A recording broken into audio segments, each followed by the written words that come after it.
যে যুবকের কাজ হচ্ছে নেশা করা, জিনা করা, ব্যভিচার করা, অত্যাচার করা, জুলুম করা, পৃথিবীর কোন ডাক্তার তাদেরকে ভালো করতে পারবে না।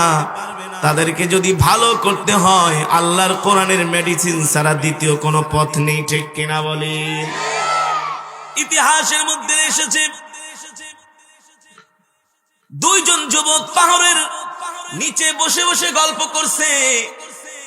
একজন মহিলা ওই পাশ দিয়ে হেঁটে যাচ্ছে। দুইজন যুবককে দেখে ওই মহিলা অনেক জোরে দৌড় মারছে। যুবক পিছন থেকে ডেকে বলে, ও বোন, তুমি এভাবে দৌড় মারছো কেন? কারণটা কি? বলে, তোমরা মক্কার যুবকরা ভালো না। তোমরা মক্কার যুবকরা মহিলাদের ইজ্জত নষ্ট করো, সম্ভ্রম নষ্ট করো। তোমাদের কাজ হচ্ছে জিনা করা, ধর্ষণ করা, ব্যভিচার করা, মানুষের সম্পদ লুটে নেওয়া। এ কথা শোনার পরে দুইজন যুবক দাঁড়ায় গেছে। বলে, বোন, খোদার কসম করে বলি, তুমি যা বলেছো সব দোষগুলো আগে আমাদের মাঝে ছিল। এই অন্যায়, এই গুনাহগুলো করার প্রবণতা আমাদের মাঝে ছিল। কিন্তু খোদার কসম করে বলি, যেই দিন থেকে মুহাম্মদ সাল্লাল্লাহু আলাইহি সাল্লামের হাতে হাত রেখে কালেমা পড়ে মুসলমান হয়েছি, সেই দিন থেকে আমরা মক্কার যুবকেরা মহিলাদের ইজ্জত নষ্ট করা ছেড়ে দিয়েছি। আল্লাহু আকবার। ওই মহিলা বলে, তোমরা এত ভালো মানুষ হলে কিভাবে? ওই দুইজন যুবক ডেকে বলে, বোন, ভয় পেও না, চিন্তা করো না, আমরা তোমাদের ইজ্জত নষ্ট করব না। আরে আগে তো ছিলাম আমরা মক্কার যুবকেরা মহিলাদের ইজ্জতের সতীত্বের জম, মহিলাদের ইজ্জত নষ্ট করতাম। কিন্তু মুহাম্মদ সাল্লাল্লাহু আলাইহি সাল্লাম আমাদেরকে কোরআন দিয়ে এমন বয়ান করছে, তার কোরআনের বয়ান শোনার পরে, তার মেডিসিন আমাদের শরীরে প্রয়োগ করার পরে আমরা মহিলাদের ইজ্জতের জম তো হব দূরের কথা, এখন আমরা মক্কার যুবকেরা মহিলাদের ইজ্জতের পাহারাদার হয়ে গিয়েছি। আরো জোরে বলেন আল্লাহু আকবার। এত ভালো মানুষ কিভাবে হলা? আরে তোমরা তো এত ভালো মানুষ হওয়ার কথা না। ওই দুইজন যুবক ডেকে বলে, বোন, আল্লাহ কোরআনের মধ্যে বলেছেন, ওয়ালা তাকরাবুজ জিনা ইন্নাহু কানা ফাহিশা। আল্লাহ বলে, ও নবী বলে দেন দুনিয়ার মানুষদেরকে তারা যেন জিনার ধারে কাছেও না যায়। জিনা করা হচ্ছে ফাহিশা কাজ, জিনা করা হচ্ছে ব্যভিচার, ঠিক কিনা বলেন? যে জিনা করবে আল্লাহ তাআলা তাকে জাহান্নামের মধ্যে কঠিন শাস্তি দিবে, ঠিক কিনা বলেন? ও বোন, আমরা মুহাম্মদ সাল্লাল্লাহু আলাইহি সাল্লামের জবানে এই বয়ান শুনে আমরা জিনা করা ছেড়ে দিয়েছি। আল্লাহু আকবার। বিশ্বনবী রাহমাতুল লিল আলামিন মক্কার বড় বড় মানুষদেরকে, ইতিহাসের সবচাইতে খারাপ মানুষদেরকে রাহমাতুল লিল আলামিন কোরআনের মেডিসিন দিয়া, কোরআনের মেডিসিন প্রয়োগ করে তাদেরকে ইতিহাসের শ্রেষ্ঠ মানুষে পরিণত করেছেন, ঠিক কিনা বলেন? ওই যে যেই যুবকের কথা বললাম, কি নাম ভুলে গেছেন গা? আরে ভাই, অসুস্থ মানুষ, আমি তো ভুলে যাই। মাইকটাও কি সাউন্ড নাই, ক্যান ক্যান ঠ্যান ঠ্যান করে। আমার দাওয়াত দিচ্ছে। আরে আমার দাওয়াত দিলে তো একটু জায়গা মতো দাওয়াত দিবেন, খালি ফোন দিয়ে হুজুর আহেন আহেন। ভালো মাইক লাগে আমার কেরাত করতে, ওয়াজ করতে, নাহলে কেরাতে টান দেওয়া যায় না।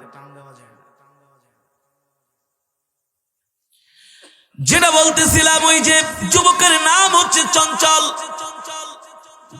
মসজিদের ইমাম সাহেব তারা তার পিছনে লেগে আছে। মসজিদে ডাকে আসে না, একদিন, 2 দিন, 3 দিন, 4 দিন আসে না। অনেক মেহনত করার পরে একদিন শুক্রবারের দিন মসজিদে আসছে, নামাজ পড়ার জন্য এসেছেন। এলাকার কিছু দিনী ভাইরা এলান করেছেন নামাজের পরে কিতাবের তালিম হবে। কি হবে? কিতাবের তালিম হবে। নামাজের পরে সবাই বসবেন। নামাজ শেষ হয়ে গেল, যে যার মতো যাওয়া শুরু করছে। এলাকার ইমাম সাহেব, আলেম ওলামারা চমকে ধরে রাখা, ভাই একটু বয় 5টা মিনিট। কয়টা মিনিট? কয় সময় নেই, কয় ভাই 5টা মিনিট দি। মসজিদে ঢুকছোস, ও ভাই কোরআনের কিছু কথা শুনে যাও, কিতাবের কিছু কথা শুনে যাও, আল্লাহর নবীর কথা কিছু শুনে যাও রে ভাই। জোর করে 5 মিনিটের জন্য বসালেন।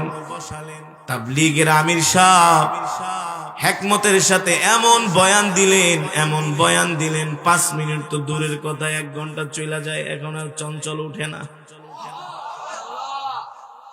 হেদায়েতের মালিক কে? আর জোরে বলেন কে?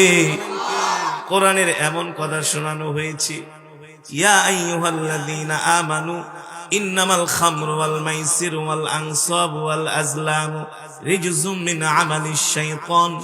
আল্লাহ কোরআনের মধ্যে বলে, ও দুনিয়ার মানুষ, তোমরা নেশার কাছে যাও না, মদের কাছে যাও না, মদ পান করো না, শরাব পান করো না, এগুলো হচ্ছে শয়তানের কাজ। ঠিক কিনা বলেন? এই আয়াত থেকে এমন বয়ান দিলেন, হযরত সাহাবায়ে কেরামের হৃদয়ে বিদারক ঘটনা শোনানো হলো। আল্লাহর নবীর সাহাবীরা কিভাবে দ্বীনের জন্য মেহনত করেছেন, আল্লাহর নবীর সাহাবীরা কিভাবে দ্বীনের জন্য কষ্ট করেছেন।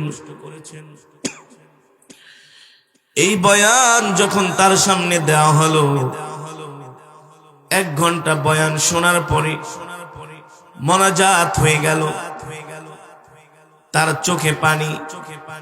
এবার ইমাম সাহেব, তাবলীগের আমির সাহেব বলে, ভাই আমরা তোমার কাছে একটা আবদার করব। ইমাম সাহেব তার হাতে জড়ায় ধরছি, বলে, ভাই তুমি যদি বলো তোমার পায়েও ধরবো। ভাই বলে, হুজুর আপনি বলেন কি, আপনি আমাদের এই এলাকার ইমাম। আরে যতই খারাপ হোক, ইমামের প্রতি সম্মান।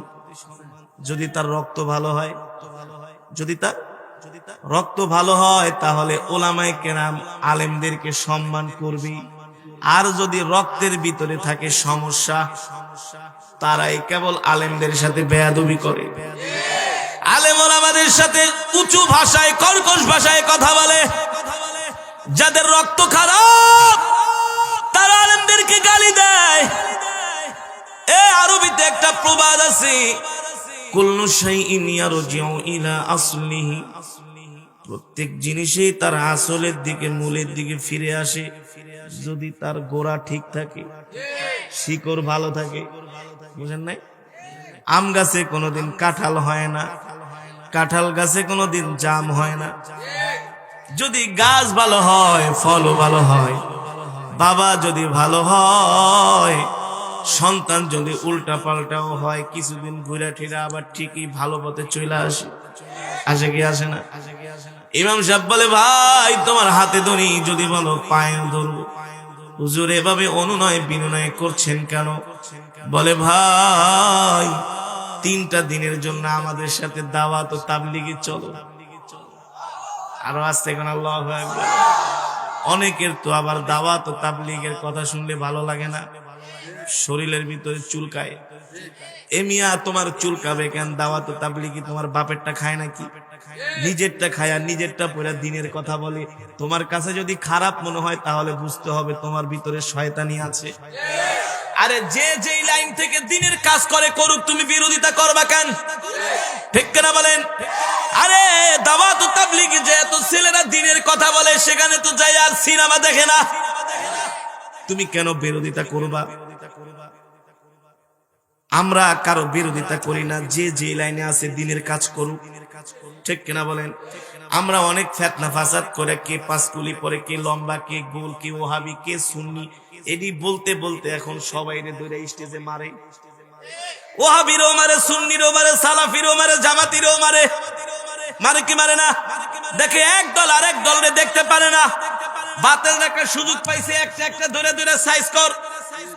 আরে আমাদের মাঝে মত পার্থক্য থাকতে পারে, কিন্তু আমরা একজন আরেকজনকে এমন বিরোধিতা করি, ডাইরেক্ট কাফের বলে ফেলাই। এটা কখনো মুসলমানদের বলা উচিত নয়। ঠিক কিনা বলেন? ও ভাই, দাওয়াত ও তাবলীগ যদি হকের দাওয়াত না হতো, টঙ্গীর ইস্তেমার মাঠে লক্ষ লক্ষ মানুষের সমাগম। ঠিক কিনা বলেন? চোর সন্ত্রাস মাস্তান গুলো তাবলীগে যায় ভালো হয়ে যায়। এবার 3 দিনের জন্য তশকিল করছে। কয়দিন? হুজুর একটা কথা কইলে কেমনি যাবো, এত কাজ কাম ভালায়, দৌড় রাখ তোর কাজ কাম। অনেক বোঝানোর পরে যাইতে চায় না, খুব মেহনত করার পরে এবার সে রাজি হয়ে গেছে 3 দিনের জন্য। আল্লাহু আকবার বলেন। বাবা তো তাবলীগে গেছে, রাত্রবেলা ঘুমায় রয়েছে, এশারের নামাজ পড়ে খাওয়া দাওয়া খায়া আমি সাহেবের হুজুর একটা টান দিতে মন চায়, কি একটা আমি সাহেবকে, ঠিক আছে টান যদি দেশ 1 মাইল দূরে যায় দিয়ে আশেপাশে। আরে প্রথম তো এত শক্ত হওয়া যাবে না, সিস্টেমে আনতে হবে। কি যদি টান বান দেশ 1 মাইল দূরে যায় দিয়া চিপা চাপায় খায়া মিশক ঠোসক করে হিজাতে গন্ধমূল 1 মাইল দূরে যায় সিগারেট একটা খাইছি, সত্য কথা। পরে রাত্রবেলা ঘুমায় আছে, তাহাজ্জুদের সময় আমির সাহেব ভাই দোস্ত বুজুর্গ ওঠেন 2 রাকাত তাহাজ্জুদের নামাজ পড়েন। আল্লাহু আকবার। কেউ মাথা টিপে, কেউ শরীর টিপে, কেউ পাও টিপে, কেউ বিছনা গুছায় দেয়, কেউ গামছা আগায় দেয়। চঞ্চল কয় ভাই এমন ব্যবহার তো আজ পর্যন্ত দেখি নাই, এদি মনে হয় আমি নিজে রাজা হয়ে গেছি, রাজা। কেউ বিছনা আগায় দেয়, কেউ মেসওয়াক আগায় দেয়, কেউ বিছনা গুছায় দেয়, কেউ হাত টিপে, কেউ আবার বলে ভাই নিজে কম খাই, অপর ভাইকে বেশি খাওয়াই। আল্লাহু আকবার। নিজে কম খাই, আর আমরা তো দাওয়াতে গেলে সব আমার সামনে দিই, নিজে বাঁচলে বাপের নাম, অন্য কেউ খাইলো না খাইলো কোনো দেখি না। ভাই সুন্নত তরিকায় খাই, বিসমিল্লাহ বলে খাই, নিজে কম খাই। কথা বলে নিজে কম খাই, অপর ভাইকে বেশি খাওয়াই। তার প্লেটে যারা বসছে সবাই খালি হেরেই দেয়, মানে ওরে তো লাইনে আনতে ভাই তুই খা তুই খা। এত ভালোবাসা এত মহব্বত তো জীবনে পাই নাই। এটা আবার কোন জগৎ, পুরাই উল্টা। উল্টা না? এই জগতে আয়সা দেখে পুরাই উল্টা। এবার তো একদিন বয়ে আজকে কিন্তু নামাজের পরে তোমার এলান দিত, হুজুর এটা কোন জীবন, এই কথা কই নাই। কি কইবেন, কি কোন বলে নামাজের পরে বলবা ভাই নামাজের পরে সবাই বসবো, কিতাবে তালিম আছে, বহুত ফায়দা হবে। এটা মুখ দিয়ে আসে না, অনেকবার শিখানো হয়েছে তাকে। টুপি একটা পাঞ্জাবি লাগায়া আমি সাহেবকে, তুমি যদি একটা পাগড়ি পরো তোমার সেই দেখা যাবে। এবার পাগড়ি পুগড়ি পেঁচায়া টুপি পাঞ্জাবি পরায় দাঁড় করায় দিছি, নামাজের পরে কিতাবের তালিম হবে। আল্লাহু আকবার। কিতাবের তালিমের পরে যাবে গাছতে। কোথায়? আমির সাহেব বলে তোমার কিন্তু গাছতে যায় মানুষদেরকে দাওয়াত দিতে হবে। চঞ্চলকে হুজুর আমি আবার কি দাওয়াত দিব? আপনারাই তো আমার দাওয়াত দিয়ে নিয়ে আসছেন। হুজুর আমি তো একটা খারাপ মানুষ, আমি কি দাওয়াত দিব? আল্লাহ এমন হেদায়েত দিয়ে দিয়েছে, আমির সাহেব বলে ভাই তুমি কোথায় ছিলা, কোন জায়গা থেকে আল্লাহ তোমাকে আল্লাহর ঘরে নিয়ে আসছে? ভাই আজ থেকে নিজে ওয়াদা করো, নেশা ছেড়ে দিবা, সব কিছু ছেড়ে দিবা এক আল্লাহর জন্য। সেই দিন থেকে মসজিদে দাঁড়ায়া তওবা করেছে, আর জীবনে কোনোদিন সিগারেট খাবে না, আর কোনোদিন জীবনের নেশা এই হাত দিয়া ধরবে না, কোন নেশা দ্রব্যের ধারে কাছেও কোনোদিন সে যাবে না।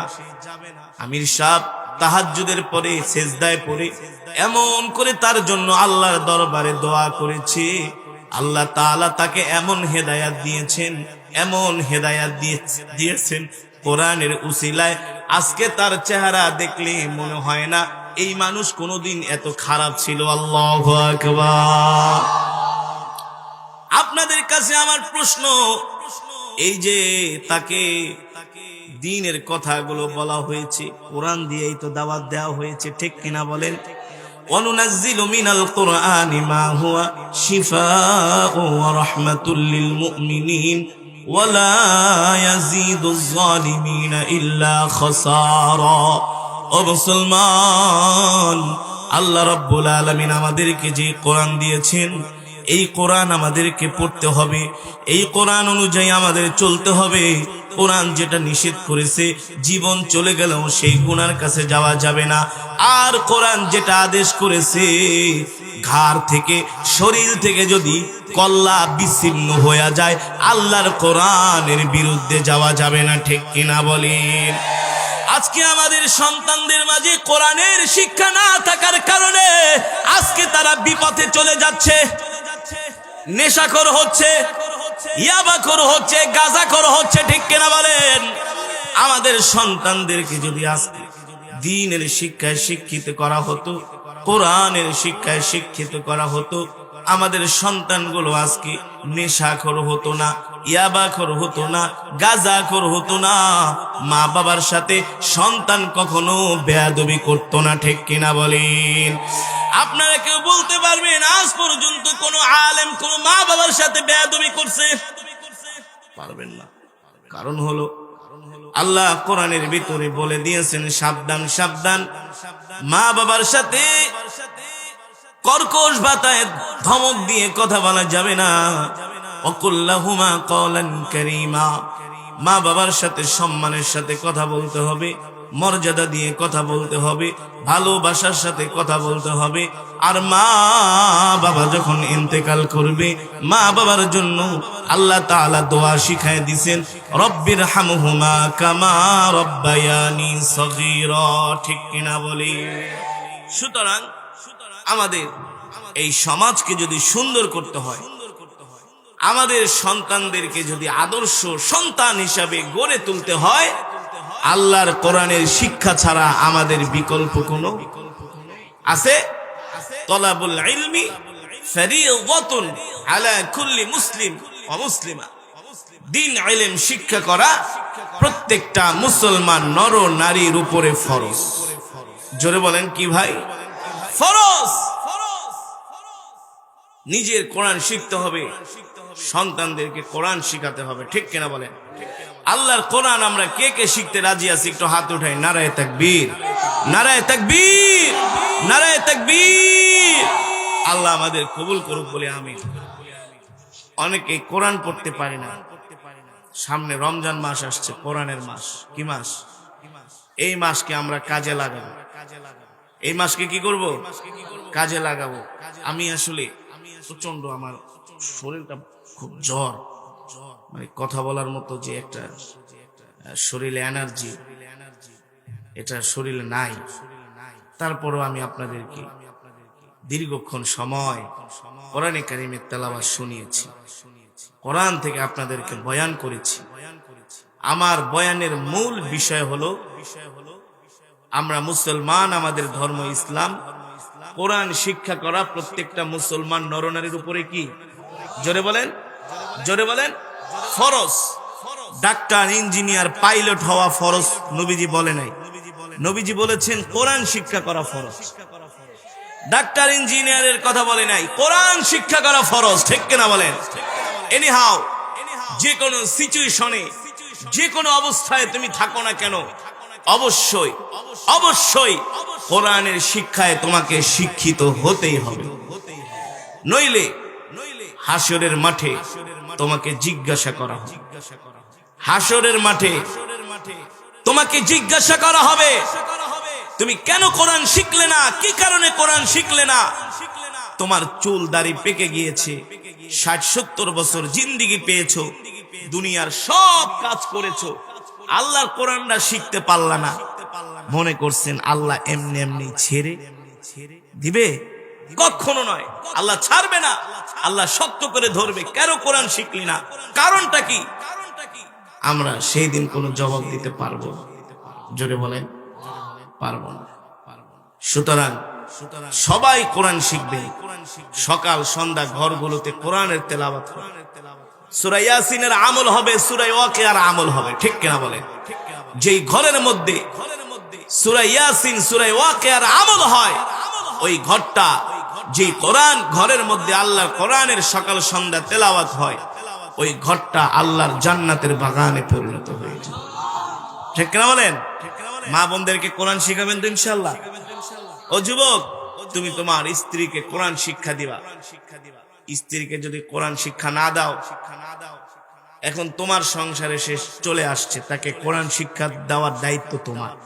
যদি সে কোরআন না পারে, দুইজনে মিলে কোরআন শিখবেন, কোরআন পড়বেন। কোরআন পড়া হচ্ছে মুসলমানের শান। কি জোরে বলেন? কোরআন পড়া হচ্ছে মুসলমানের শান, ঠিক কিনা বলেন? এক শানদার ইবাদত কোরআনে কারীমের তেলাওয়াত, শানদার ইবাদত কোরআনে কারীমের তেলাওয়াত। এই কোরআন যদি আমরা তেলাওয়াত করি বেশি বেশি, এই কোরআনকে যদি আমরা মহব্বত করি, এই কোরআন আমাদেরকে পাহারা দিয়ে দিয়ে আল্লাহর জান্নাত পর্যন্ত পৌঁছে।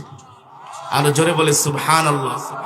কোরআনের তেলাওয়াত করলে, কোরআনকে ভালোবাসলে, এই কোরআন আমাদেরকে পাহারা দিয়ে দিয়ে, জোরে বলেন, জান্নাত পর্যন্ত পৌঁছে দিবে। সুতরাং ও যুবক, যতদিন বাঁচবে আল্লাহর কোরআনের সাথে সম্পর্ক রাখবে, ঠিক কিনা বলেন? আল্লাহর কোরআনের সাথে সম্পর্ক রাখতেই হবে, ঠিক কিনা বলেন?